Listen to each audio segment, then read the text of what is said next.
하나님 말씀 보겠습니다. 구약성경 사무엘상 18장에 기록된 말씀.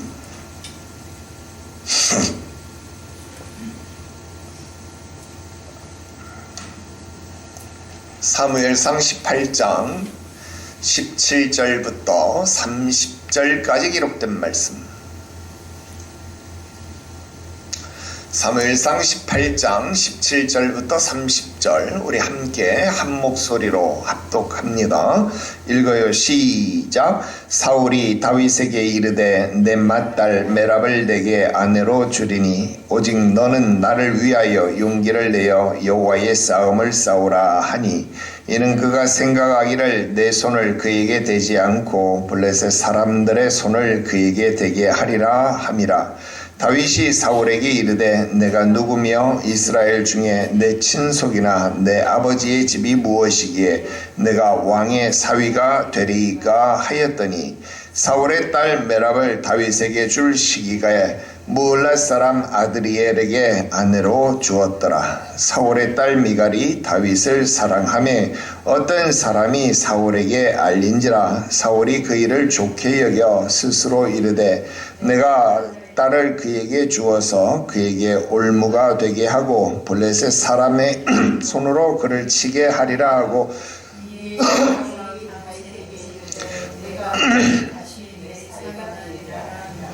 사울이 그의 신하들에게 명령하되 너희는 다윗에게 비밀히 말하여 이르기를 보라 왕이 너를 기뻐하시고 모든 신하도 너를 사랑하나니 그런즉 내가 왕의 사위가 되는 것이 가아니라 하라.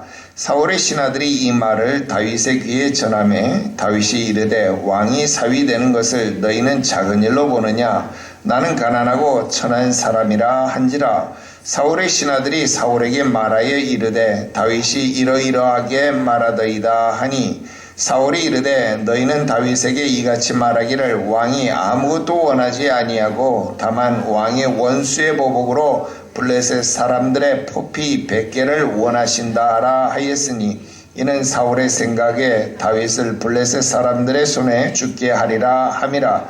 사울이 다윗 신하들이 이 말을 다윗에게 아뢰매 다윗의 왕의 사위가 되는 것을 좋게 여김으로 결혼할 날이 차기 전에 다윗이 일어나서 그의 부하들과 함께 가서 블레셋 사람 200명을 죽이고 그들의 포피를 가져다가 수대로 왕께 드려 왕의 사위가 되고자 하니 사울이 그의 딸 미갈을 다윗에게 아내로 주었더라.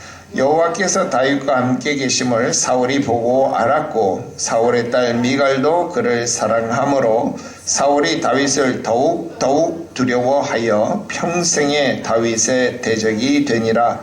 블레셋 사람들의 방백들이 싸우러 나오면 다윗이 사울의 모든 신하보다 더 지혜롭게 행하며 이에 그의 이름이 심히 귀하게 되니라. 아멘. 할렐루야. 오늘 계속해서 사무엘상 강의 54번째 시간이 되겠습니다. 오늘 말씀의 제목은 지난 시간에 이어서 하나님이 함께 하시는 사람 두 번째 말씀이 되겠습니다. 자, 여러분 18장은 새롭게 떠오르는 다윗과 이제 점차 기울어가는 사울을 모든 면에서 대조하고 있다, 비교하고 있다, 그런 말씀을 지난 시간에 드렸습니다.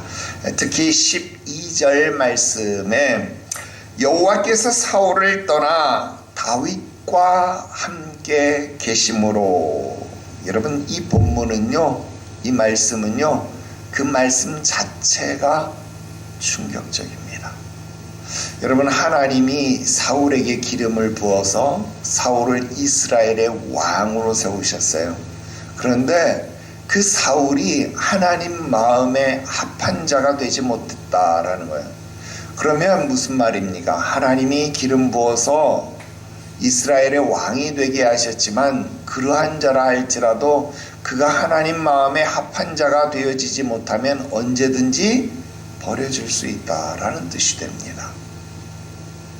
그리고 아무리 나이가 어려도 일개 목동에 지나지 않는 자라 할지라도 아버지에게 인정받지 못하고 형제들에게 인정받지 못하는 자라고 할지라도 하나님이 그 마음에 합한 자라 여기신다라고 한다면 그는 한 나라의 왕이 되어질 수 있다. 또 하나님이 함께 하시기만 한다면 그는 한 나라의 왕이 될 수 있다라고 하는 엄청난 사실을 우리들에게 알려주는 본문이다라는 겁니다. 그러므로 여러분, 이 세상에서 하나님의 선택 그리고 하나님의 동행하심, 여러분, 이것이 얼마나 중요한 것인가 라고 하는 사실을 우리들에게 보여준다라는 것입니다. 그리고 이 12절에 이와 같은 원리를 기록해 주고 난 이후부터 여러분, 이 사실을 성경은 지속적으로 반복해서 우리들에게 교훈하고 있다라는 것입니다. 여러분, 바로 이것이 두 사람이 정말로 대조적인 인생을 살아갈 수밖에 없었던 원인이다. 근본적인 원인이 되어진다라는 것입니다. 여러분, 사실 사울이 경험해야 했던 모든 비극적인 삶의 원인은 하나님이 그를 떠나셨다라는 사실, 그것을 우리는 이미 알고 있다라는 겁니다. 그리고 그 일을 누가 보고 배우고 있느냐? 바로 다윗이 보고 배우고 있다라는 겁니다. 실패한 사울, 하나님이 떠나서 하나님이 떠난 사람이 어떻게 되어지고 있는지를 지금 소년 다윗이, 떠오르고 있는 다윗이 실패한 인생, 실패한 왕, 실패한 지도자 사울을 바라보면서 철저하게 배우고 있다라는 것입니다. 여러분, 훗날 다윗이 임금이 되었을 때에 다윗은 하나님 앞에 찬송을 하고 기도를 합니다. 시편 51편 11절 말씀에 나를 주의 앞에서 쫓아내지 마시며 주의 성령을 내게서 거두지 마소서. 여러분, 이런 기도를 합니다. 이런 시편을 짓습니다. 나를 주님 앞에서 쫓아내지 마십시오.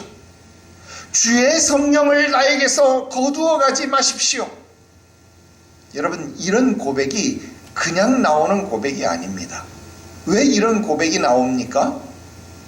하나님의 영이 떠나간 사람, 하나님 앞에서 쫓겨난 사람 사울을 보고 그 인생이 어떻게 되었는지를 철저하게 알았다는 겁니다. 보고 배웠다는 것입니다.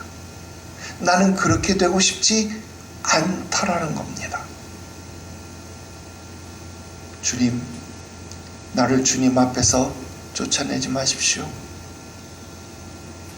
주님, 나는 이 왕궁에서 첫날 산 것보다 주의 전에 문지기로 하루를 사는 게 더 낫습니다. 물론 이것은 아삽의 시이긴 하지만 이런 마음이, 이런 영성이 시편의 기자들에게 연결되어지고 있다 그 말입니다. 여러분, 원목 가구 우리 여성분들 좋아하시죠? 여러분, 원목 가구를 아름답게 장식하고 있는 나무의 물결무늬, 그 원목 가구를 장식하고 있는 그 나무의 물결무늬가 어떻게 생긴 것인지 알고 계십니까? 여러분, 그 원목 가구에 있는 그 물결무늬라고 하는 것, 사실은 나무가 자라면서 겪었던 상처, 그 상처를 가다듬기 위해서 나무의 생존 전략으로 가졌던 나무의 옹이들, 그리고 나무가 환경을 극복하느라 나무가 휘어지면서 생긴 나이테의 휘어진 자국들이 바로 그 원목 가구의 물결 무늬들이다라는 것입니다. 여러분, 오늘날 우리 인생에서 부서지고 낮아진다라고 하는 것, 그것은 우리를 더 단단하고 더 아름답게 만들어 갈 것이다 라는 것입니다. 정말 중요한 것은 내가 하나님과 함께하는 사람이 되어야 한다는 것입니다. 바로 이 관점에 주목하면서 오늘도 하나님이 함께 하시는 사람, 그리고 하나님이 떠난 사람이 어떻게 다른가, 오늘 두 가지를 살펴보려고 합니다. 첫 번째로 다윗을 죽이려고 하는 사울의 간계를 살펴보겠습니다.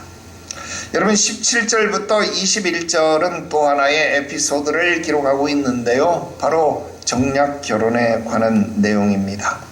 여러분, 사울은 12절에서요 이미 하나님이 다윗과 함께하는 것을 알게 되었습니다. 그래서 그를 두려워하기 시작했습니다.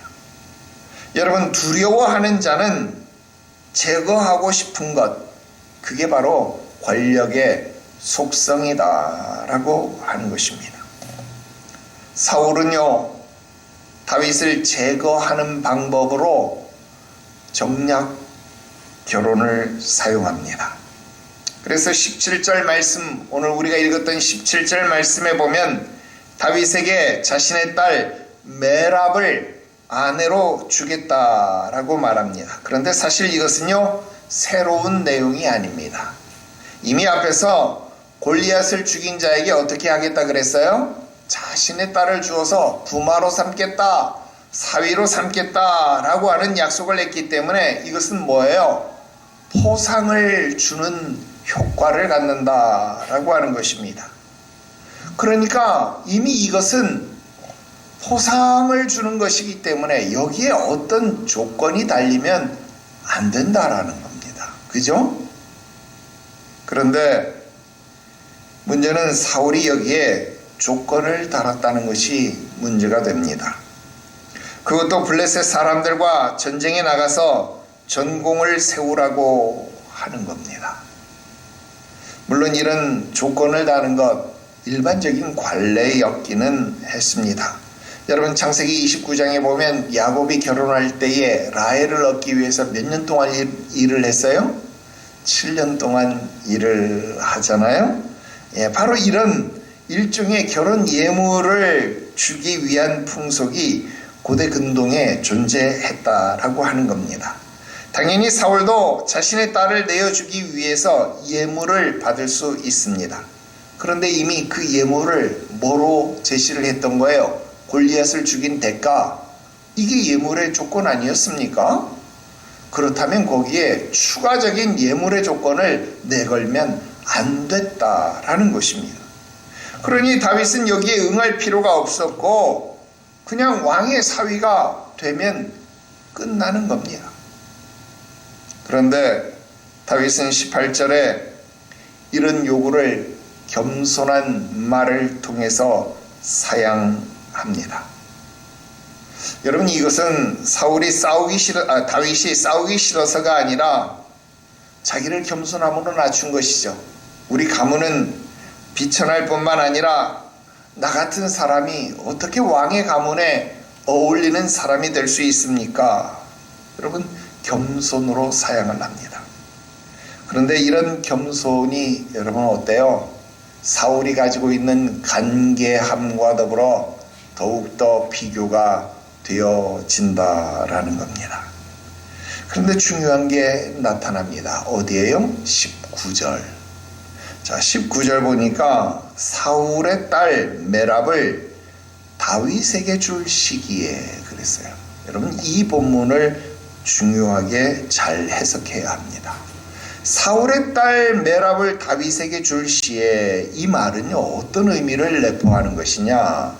여러분, 이 말은요 18절에 다윗이 했던 말이 사양한 것, 거절한 것이 아니라 겸손을 해서 한 번 정도 이렇게 튕긴 말이지 진짜 거절했다라는 말이 아니에요. 즉 말은 이렇게 겸손하게 했지만 사울의 요구를 따라서 전쟁터에 나갔고 사울의 요구를 따라서 지금 블레셋 사람들과 싸워서 그에 합당한 혁혁한 공을 세웠다라는 말입니다. 그리고 그 합당한 공을 세워서 그 공이 어느 정도 찼기 때문에 이제 어떻게 됐다라는 거예요. 메랍을 다윗에게 시집 보내야만 할 때가 되었다라는 거예요. 그 사울이 요구했던 그 전공이 이미 찼기 때문에 이때쯤 되면 메랍을 다윗에게 시집 보내야만 하는 그런 조건이 찰 시기가 되었다, 그런 뜻입니다. 자, 그런데 정작 그런 전공을 다 채웠더니 사울이 어떻게 했던 거예요? 요즘 하는 말로 뒤통수를 아주 세게 친 거죠. 뒤통수를 아주 세게 쳤습니다. 메랍을 무홀라 사람 아드리엘에게 시집 보내버렸습니다. 다윗이 뒤통수를 제대로 맞았어요. 그런데 이게 무슨 운명의 장난인지 그의 동생 미갈이 또 다윗을 사랑하게 됩니다. 자, 그러니까 이 사실을 안 사울이 또 이것을 빌미로 마치 누구처럼 그 옛날 외삼촌 라반처럼 14년을 부려먹었던 라반처럼 또 누구를 다윗을 낚으려고 한다 이 말이에요. 여러분 21절에 이 올무라고 번역된 말 있잖아요. 이 올무라고 번역된 말은 모케쉬라고 하는 말인데요. 이 말은 함정에 빠뜨리다, 덫을 놓다라고 하는 이 야코쉬라고 하는 말에서 파생된 단어입니다. 그래서 짐승을 잡는 이 올감이 특별히 여러분 확 하고 낚아채는 이 후크, 그러니까 이 갈고리, 낚싯바늘, 피싱, 후킹 뭐 이런 이야기를 할 수 있는 그런 뜻을 가지고 있는 말이 바로 이 모케시라고 하는 뜻입니다. 한마디로 이 모케시라고 하는 말은 지금 사울의 간악함을 아주 나쁜 특성을 그냥 그대로 보여주는 그런 단어죠. 아주 싹 이렇게 해서 피싱하려고 하는, 올가매려고 하는 그런 모습을 지금 보여주고 있다 하는 겁니다. 이게 지금 사울의 관계입니다. 자, 두 번째 말씀 드립니다.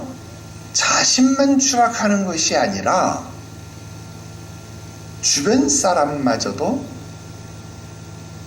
같이 추락하게 만든다라는 겁니다. 주변 사람도 이용한다라는 겁니다.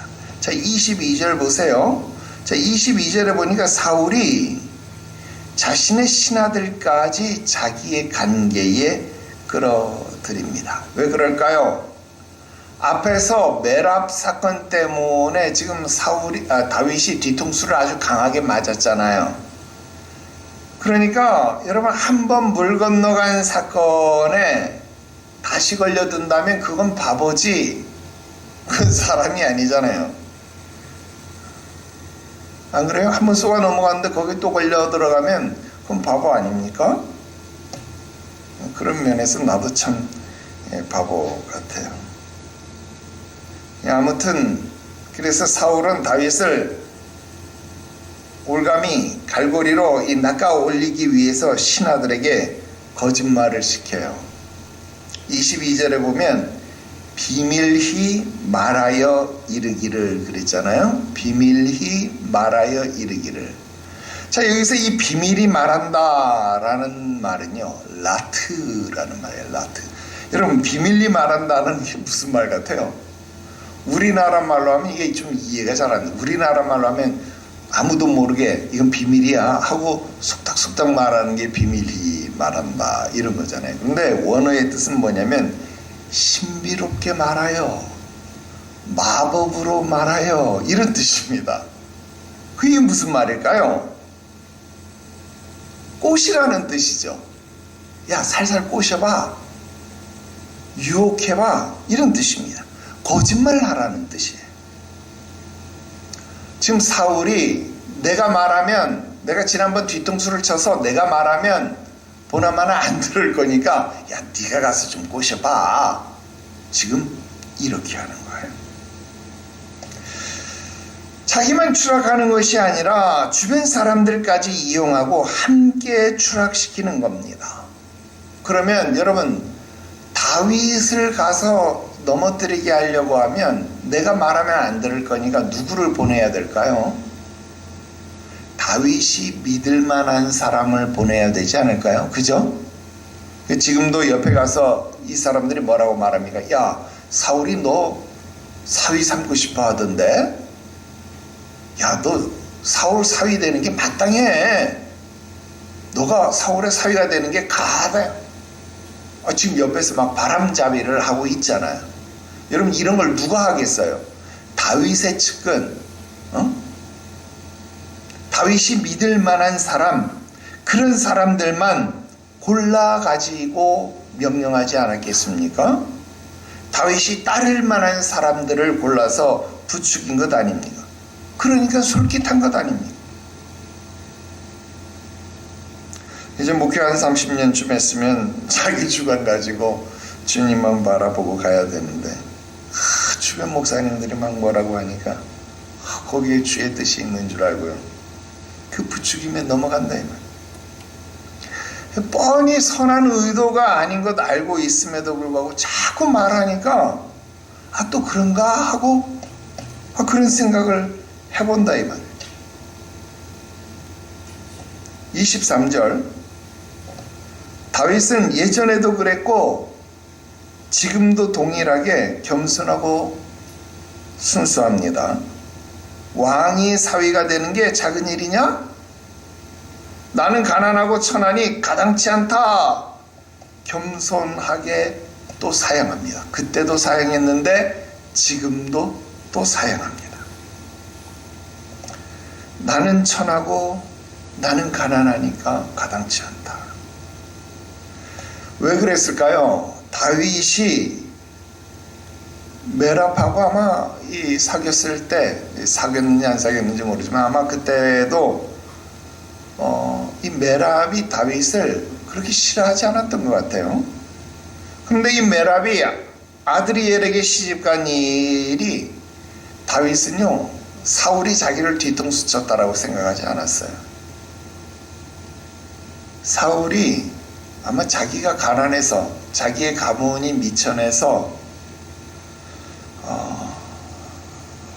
메랍을 아드리엘에게 보냈다, 그렇게 생각을 한 것 같습니다. 그래서 성장 배경이 정말 중요한 것 같아요. 아버지에게도 인정받지 못했잖아요. 누가? 다윗이. 야, 형들 사무엘에게 왕으로 간택받아야 되니까 너 가서 양 지키고 있어. 이게 다윗이 받은 선택 아닙니까? 나는 양이나 지켜야지 뭐.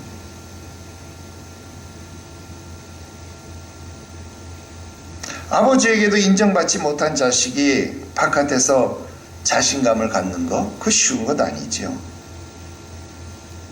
자식에게, 남편에게, 아내에게 존중받지 못하는 자가 바깥에서 존중감을 갖는 거, 그거 쉬운 일 아닙니다.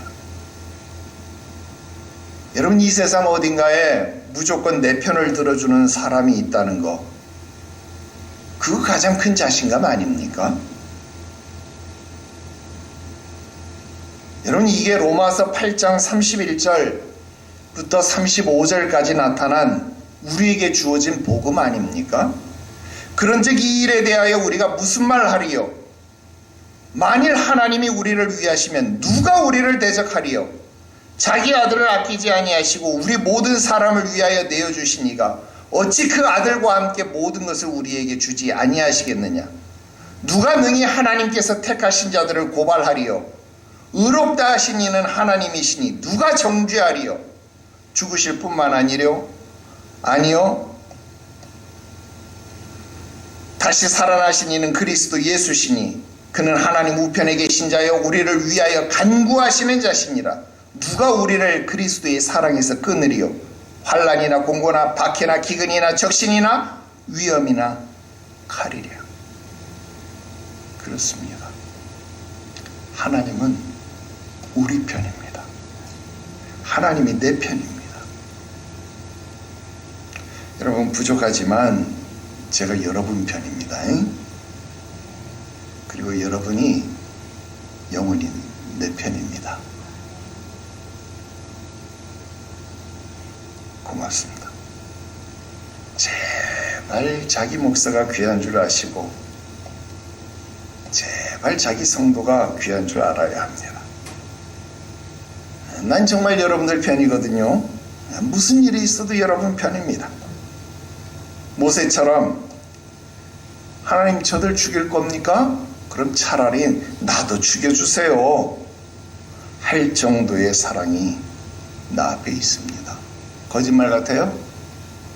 나도 똑같이 얘기할 수 있어요. 하나님, 내 심장 꺼내서 보여주세요. 하나님이 내 증인이시라. 그렇게 말할 수 있어요. 그러니까 난 좀 떳떳하게 여러분들 앞에 화도 좀 내거든요. 왜? 내 사랑이니까, 내 가족이니까. 미안합니다. 나 이번 통합 추진하면서 더더욱 이거 느꼈어요. 다른 교회 성도들요, 코웃음만 나옵니다. 내가 뭐라고 말을 할 수가 없습니다.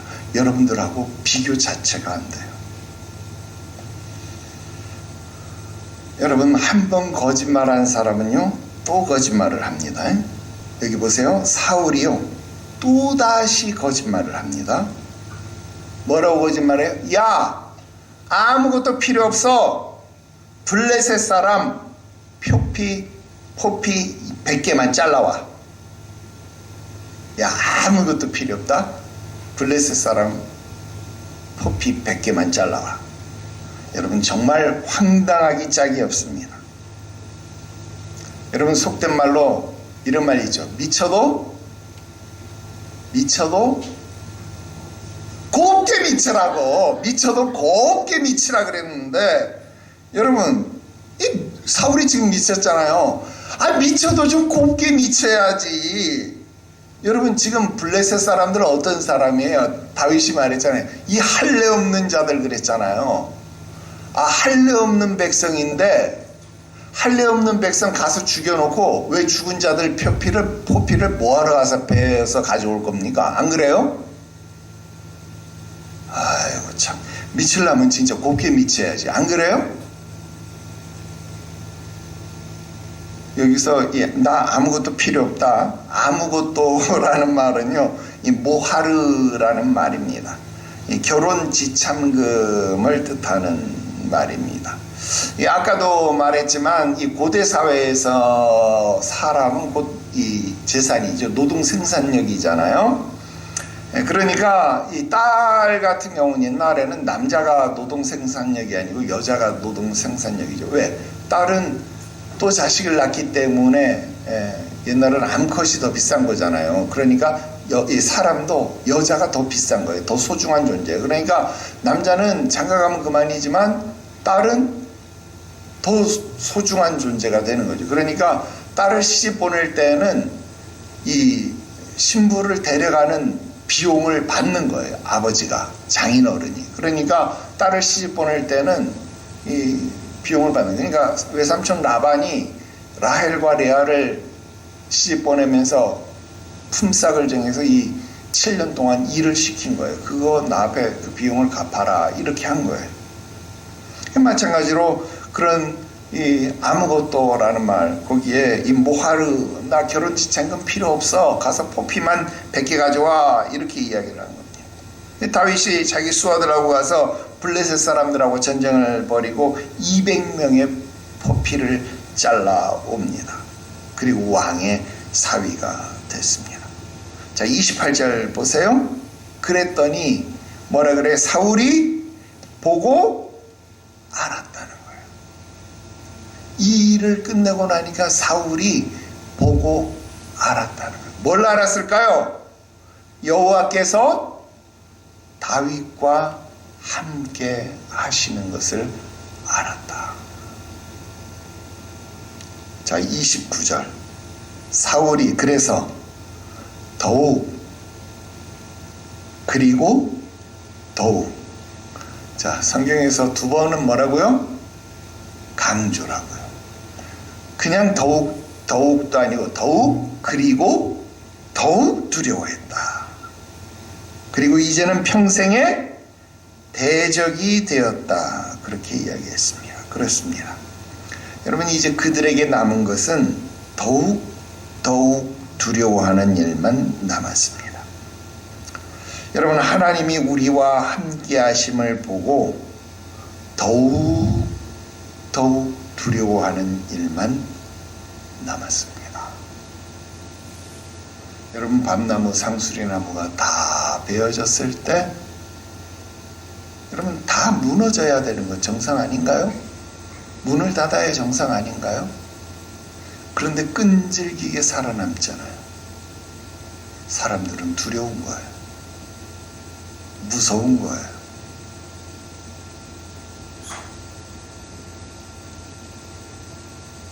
여러분, 힘들고 어려운 일들이 터지면 터질수록, 괴로운 일이 생기면 생길수록 더 강한 생명력이 생기는 것 누굽니까? 하나님이 함께 하시는 사람. 30절, 오늘 결론입니다. 그들이 나올 때마다 다윗이 사울의 모든 신하보다 지혜롭게 행하매 이에 그의 이름이 심히 귀하게 되니라. 아멘. 그랬습니다. 이제 앞으로 이렇게 되어야 합니다. 이제 더 심히 귀하게 되면 됩니다. 진짜 제자가 되면 됩니다. 진짜 하나님 앞에 존귀한 자가 되면 됩니다. 우리 다 함께 고린도후서 4장 7절부터 11절 말씀을 읽고 기도합시다. 고린도후서 4장 7절, 고린도후서 4장 7절부터 11절까지 기록된 말씀 함께 읽어요. 시작. 우리가 이 보배를 질그릇에 가졌으니 이는 심히 큰 능력은 하나님께 있고 우리에게 있지 아니함을 알게 하려 함이라. 우리가 사방으로 우겨쌈을 당하여도 쌓이지 아니하며 답답한 일을 당하여도 낙심하지 아니하며 박해를 받아도 버림받지 아니하며 거꾸로 뜨림을 당하여도 망하지 아니하고 우리가 항상 예수의 죽음을 몸에 짊어짐은 예수의 생명이 또한 우리 몸에 나타나게 하려 함이라. 우리 살아있는 자가 항상 예수를 위하여 죽음에 넘겨짐은 예수의 생명이 또한 우리 죽을 육체에 나타나게 하려 함이라. 그런즉 사망은 우리 안에서 역사하고 생명은 너희 안에서 역사하느니라. 기록된 바 내가 믿었으므로 말하였다 한 것 같이 우리가 같은 믿음의 마음을 가졌으니 우리도 믿었으므로 또한 말하노라. 주 예수를 다시 살리신 이가 예수와 함께 우리도 다시 살리사 너희와 함께 그 앞에 서게 하실 줄을 아노라. 이는 모든 것이 너희를 위함이니 많은 사람이 감사로 말미암아 은혜가 더하여 넘쳐서 하나님께 영광을 돌리게 하려 함이라. 그러므로 우리가 낙심하지 아니하노니 우리의 겉사람은 낡아지나 우리의 속사람은 날로 새로워지도다.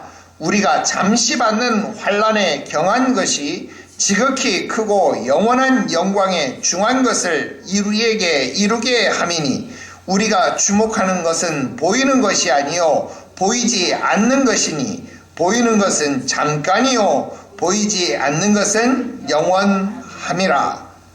아멘. 그렇습니다. 오늘 여러분들은 하나님의 은혜 가운데 있는 자들입니다. 그리고 하나님이 편들어주는 자들입니다. 여러분들은 결코 만만한 자가 아닙니다. 여러분들은 세상이 감당할 수 없는 자들입니다. 옛날부터 그랬거든요. 호랑이 밑에서는 고양이 안 난다 그랬잖아요. 그죠? 네.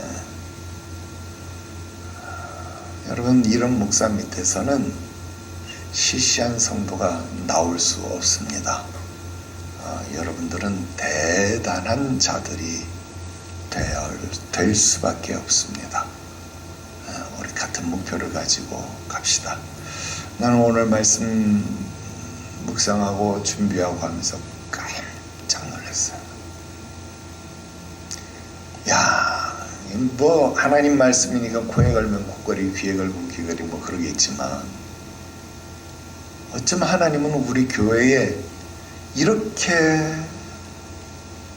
말씀하실 수 있는가? 나는 어쩌면 이렇게 우리 교회가 하나님의 사랑을 받을 수 있는가? 깜짝 놀라지 않을 수 없었습니다. 그래서 우리에게 말씀하시는 하나님, 행하시는 하나님, 역사하시는 하나님, 살아계신 하나님, 정말 오늘 욥기서 말씀처럼 귀로만 듣던 하나님 눈으로 뵙는 것 같습니다. 오늘 여러분의 인생 여정 가운데서도 하나님의 인도하심을 날마다 경험하시기를 바랍니다.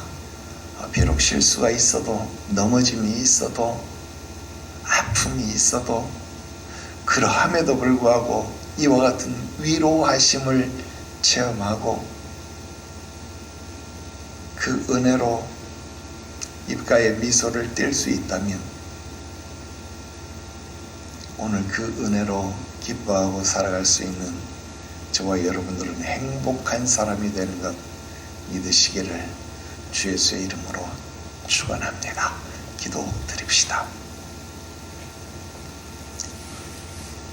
거룩하신 하나님 아버지, 이 세상에 많은 사람들이 무엇을 먹을지, 무엇을 마실지, 무엇을 입을지 배부르지 못하게 하는 것을 위하여, 가람을 해결해 주지 못할 것을 위하여 염려하고 고민하며 살아갑니다. 그러나 오늘 우리에게 영원한 만족이 되시는 주님 예수를 발견하게 하시고 찾게 하시고 주님 예수를 오늘 우리의 마음 가운데 모시게 하시니 감사합니다. 우리의 뱃속에서 영생하도록 솟아나는 샘물이 되시옵소서. 나의 가람을 온전히 채워주시는 나의 영원한 만족이 되어 주시옵소서. 주님 한 분만으로 나는 만족하다고 진짜 고백할 수 있는 우리 교회와 우리 성도들이 되게 하여 주시옵소서. 이것을 삶으로 시연하고 보여줄 수 있는 목사가 되게 하여 주시옵시고, 이것을 보며 느끼며 배울 수 있는 성도들 되게 하여 주시옵시고, 또 이것을 자녀들에게 전수할 수 있는 아름다운 대를 잇는 신앙이 있는 우리 교회, 뼈대 있는 가문의 신앙이 되어지게 하시옵소서. 주님 오실 날이 심히 가까운 이때에 수천 명을 전도할 힘과 능력이 나에게 없지만 나에게 맡겨주신 자녀 그 한 명 한 명을 주 앞에 세울 수 있는 사명이라도 감당할 수 있게 하여 주시옵시고, 나에게 기업으로 주신 자녀들이라도 하나님 앞에 온전함으로 제자로 세울 수 있는 믿음의 부모들 되어질 수 있도록 성경의 본질로 돌아가서 내가 앉았을 때에든지 누웠을 때에든지 내 자녀들에게 부지런히 가르치라 말씀하심에 충실할 수 있는 우리 성도들 되게 하여 주시옵소서.